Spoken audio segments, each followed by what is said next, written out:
विदर्भ देश में उत्तंक नाम के एक सदाचारी ब्राह्मण रहते थे, जिनकी पुत्री सुशीला ने एक सुयोग्य वर से विवाह किया, लेकिन कुछ समय बाद वह विधवा हो गई।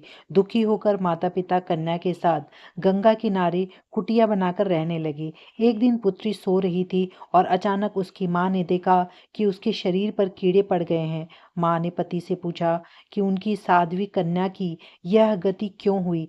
ब्राह्मण ने समाधि लगाकर पता लगाया कि पूर्व जन्म में भी उसकी पुत्री ब्राह्मणी थी और उसने मानसिक धर्म के दौरान घर की वस्तुओं को छुआ था और उसके पति ने भी उसे स्पर्श किया था।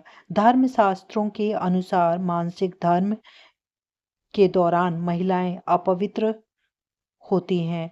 पुत्री की इसी गलती के कारण उसे इस जन्म में कीड़े पड़ने का कष्ट मिला है।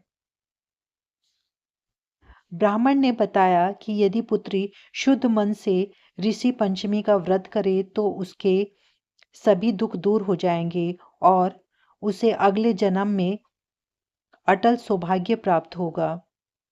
पिता की आज्ञा से पुत्री ने विधि पूर्वक ऋषि पंचमी का व्रत किया। व्रत के प्रभाव से वह सारे दुखों से मुक्त हो गई और अगले जन्म में उसे अक्षय सुखों के साथ अटल सौभाग्य प्राप्त हुआ। इसलिए यह व्रत महिलाओं के लिए अत्यंत महत्वपूर्ण माना जाता है, खासकर मानसिक धर्म से जुड़े अनजाने पापों से मुक्ति पाने के लिए। पूजा विधि: इस दिन स्नान करके शुद्ध वस्त्र धारण करें, फिर सप्त ऋषियों की प्रतिमा या चित्र स्थापित कर उनके सामने दीप जलाकर पूजा अर्चना करें। पूजा में पंचामृत, पुष्प, चंदन, धूप, दीप और विभिन्न प्रकार के फल फूल अर्पित किए जाते हैं। पूजा के दौरान ऋषियों की आरती व मंत्रों का जाप किया जाता है। व्रत कथा सुनी जाती है।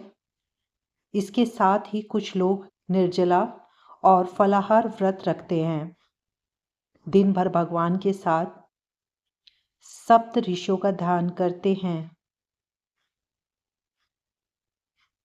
उपाय: सप्त ऋषियों की प्रतिमा बनाकर ऋषि पंचमी के दिन किसी योग्य ब्राह्मण को दान करने से अत्यंत पुण्य फल की प्राप्ति होती है।